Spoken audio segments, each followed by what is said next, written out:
에피소드는 유미코가 쉽게 그녀를 피하지만 그녀의 칼로 유우지를 뒤에서 죽이려고 시도하는 유미코로 시작됩니다. 그녀는 그에게 어떻게 그것을 피했는지 물었고 그는 반속도로 타이밍에 대해 그를 놀렸습니다. 그는 그녀에게 그녀가 그를 자르지 않았기 때문에 무죄라고 주장한 동급생의 피를 흘릴 생각은 전혀 생각하지 않는 것에 대해 물었다. 그 후 그녀는 칼을 치워두고 이를 기억하라고 말하며 자리를 떴다. 나중에 교실 안에서 아마네는 유우지에게 힘든 시간을 보낸 것에 대해 물었고 유미코에게 너무 빨리 다가가려고 노력했다고 말했다. 그녀가 그에게 계속 말을 하는 동안 유지는 아마네가 자신의 맨발로 자신의 발을 문지르는 것을 느꼈고 그것이 불편해지기 시작했습니다. 그런 다음 사치는 책상 아래에서 무슨 일이 일어나고 있는지 확인하고 아마네의 발이 다시 신발을 신은 것처럼 보입니다. 그날 늦게 더위 속에서 책을 읽던 중 유지는 나무 근처 그늘에서 자고 있는 마키나를 발견합니다. 그는 그녀의 맥박을 확인했는데 그녀는 맥박을 가지고 있었고 그녀가 그 사과를 한 입에 허물었다는 것을 알아차렸습니다. 그런 다음 유우지가 여전히 책을 읽고 있을 때 마키너는 깨어나서 사과를 먹고 정원 분수에서 물고기에게 먹이를 주는 연못으로 걸어갑니다. 그러던 중 가재를 발견하고 가재가 막대기를 움켜쥐게 하려고 하던 중 뒤에 유우지가 나타나 균형을 잃고 연못에 떨어졌지만 유우지는 그녀를 구해내고 쓰러뜨렸다. 그녀는 그에게 감사를 표하면서 여전히 수줍음이 많았지만 곧 걸어갈 뻔했지만 그가 그녀에게 왜 그를 피하는지 물었지만 그녀는 대답하지 않았습니다. 그리고는 그녀에게 자신의 이름을 기억하느냐고 물었고 그녀는 자신의 이름을 부르면서 부끄럽지만 그녀는 그를 오니아이첸, 일본어로 형이라고 부릅니다. 그리고는 주머니에 오징어 절임이 있는지 물었다. 다음으로 유우지가 가재를 잡은 것 같았는데 마키나는 왠지 가재라고 불렀다. 그런 다음 그는 가재가 어떻게 붉게 변하고 파란색으로 변하는지 그녀에게 알려줍니다. 그런 다음 그는 가재를 연못으로 돌려보내 그녀가 스스로 잡을 수 있도록 하라고 말합니다. 훨씬 후에 마키너는 유우지에게 그녀와 놀아주고 가재를 잡는 방법을 가르쳐준 것에 대해 감사를 표했습니다. 그녀는 그것을 유지하기로 결정하고 파란색으로 변하는지 확인하고 유우지는 그녀에게 카로틴이 함유되지 않은 음식을 먹으라고 알려줍니다. 그녀가 집으로 달려가기 전에 마키너는 그에게 감사 인사로 사과를 주었고 그는 그것을 한 입에 허물었습니다. 그때 옥상에서 유미코는 유우지를 보고 있다. 플래시백에서 유미코는 화를 내며 치지루에게 유우지를 여자 학교라고 생각하는 학교에 유지를 등록하게 놔두는 것에 대해 물었다. 치지루는 자신의 경우에는 나쁜 일이 일어나지 않을 것이라고 침착하게 그녀에게 말했습니다. 나중에 유미코는 유우지에 대한 정보를 수집하기 위해 세더시프 투 캐치 더 시프라는 인터넷 웹사이트에서 조사했습니다. 플래시백 이후 그녀는 그를 정상인이라고 생각하지 않고 여전히 그를 받아들일 수 없다.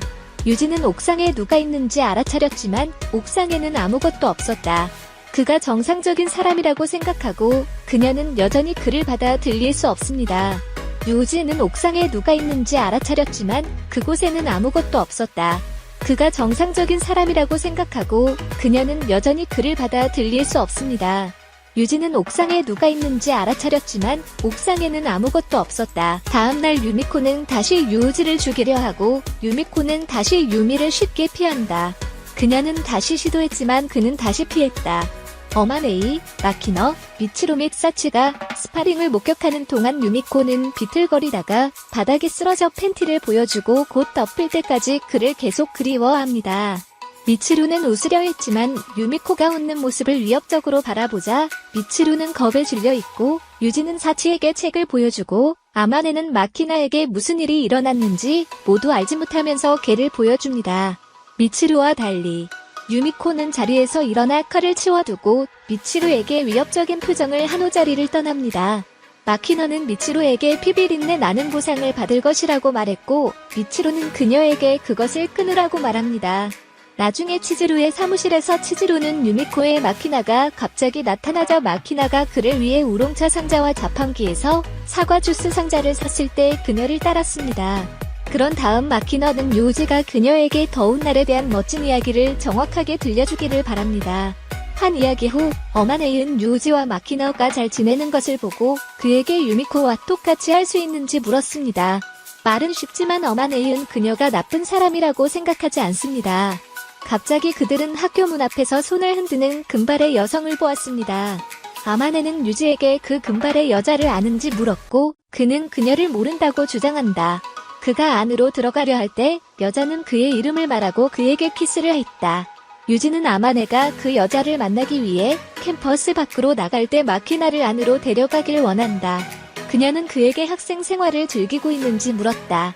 그는 그녀의 질문에 차갑게 대답했다. 그녀는 그가 나쁜 일이 일어나지 않도록 하기를 원합니다. 그렇지 않으면 그가 우발적인 죽음을 겪을 것입니다. 그녀는 떠나려던 참에 그가 200km를 걸어서 국경을 건너는 것을 깨달았고 기차를 싫어하지만 기차표를 사러 갔다. 하지만 그것이 유우지가 경찰서에 갇힌 이유일 것이다. 그러자 유지는 자신의 마음을 읽을 수 있다며 놀리더니 사과했다.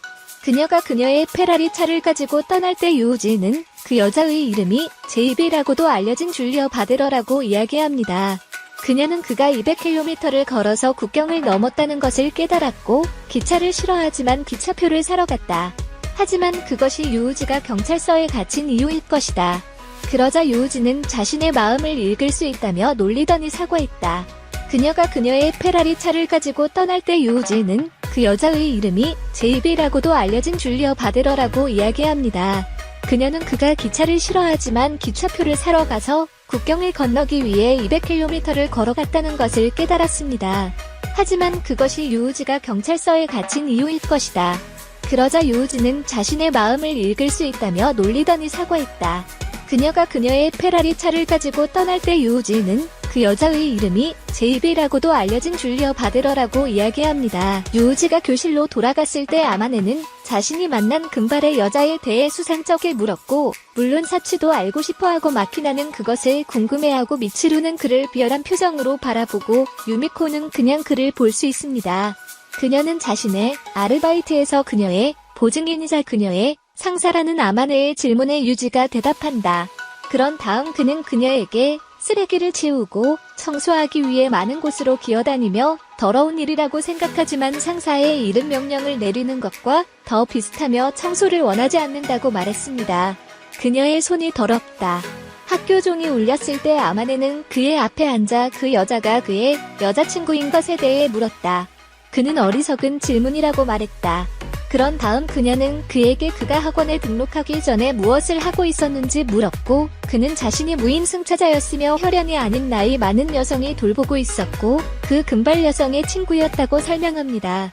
그리고 그녀가 죽은 후 금발의 여자는 지금 그를 돌보고 있으며 그를 개처럼 일합니다.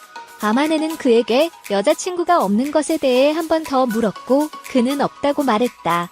아마네가 이사를 가자 유지는 미치루의 말을 들은 것을 부정하려 하는 미치루를 눈치채고 유지는 츤데레처럼 행동하는 그녀를 놀리며 엄지손가락을 치켜듭니다. 아마네는 그에게 여자친구가 없는 것에 대해 한 번 더 물었고 그는 없다고 말했다. 아마네가 이사를 가자 유지는 미치루의 말을 들은 것을 부정하려 하는 미치루를 눈치채고 유지는 츤데레처럼 행동하는 그녀를 놀리며 엄지손가락을 치켜듭니다. 아마네는 그에게 여자친구가 없는 것에 대해 한 번 더 물었고 그는 없다고 말했다. 아마네가 이사를 가자 유지는 미치루의 말을 들은 것을 부정하려 하는 미치루를 눈치채고 유지는 츤데레처럼 행동하는 그녀를 놀리며 엄지손가락을 치켜듭니다. 그날 밤 기숙사로 돌아온 유지는 선상에서 소녀들이 아직 돌아오지 않았다는 것을 알아차렸지만 그가 문을 열려고 했을 때 유미코는 갑자기 나타나 그를 찔러 마지막으로 재빠르게 잡았다. 그녀의 발, 그녀는 순간 겁에 질려 칼을 떨어뜨립니다. 그런 다음 그는 그녀에게 칼을 돌려주면서 자신이 그녀의 적이 아니라고 말합니다. 유미코는 자신의 약점에 대해 대답할 수 없는 질문을 예상한 그에게 물을 예정이었습니다. 그녀는 언젠가 그의 약점을 발견하겠다고 맹세합니다. 그가 그녀의 이름을 부르자 그녀는 그에게 그녀를 그렇게 부르지 말라고 요청했습니다. 그는 그렇게 하지 않을 것입니다. 그리고는 이제부터 친구가 되느냐고 물었고 재미있는 별명을 묻자 그녀는 그렇게 생각한 듯 다시 칼을 뽑았다. 그가 성으로 시작할 것이라고 제안하기에는 너무 이르다. 그녀는 마침내 그를 카자미 군으로 부르고 그가 그녀를 사카키라고 부르면서 그렇게 합니다. 그러던 중 자신의 방에서 유미코가 쓰레기를 줍고 있을 때 할머니가 나타나 사과가 든 가방을 고맙다는 인사로 건넸던 것을 기억한다. 그런 다음 유미코는 다른 4명의 소녀를 친구로 봅니다. 플래시백 후 유미코는 칼을 치워버렸다. 크레딧이 올라가면서 치즈루가 유미코의 뒤에 숨어서 그녀에게 바이커 갱단이 나타났지만 그 바이커 갱단은 우연히 그녀가 그 학원에 등록한 아마네였다고 말하는 시간이 있었다. 그리고 미치루도 학원에 등록했다.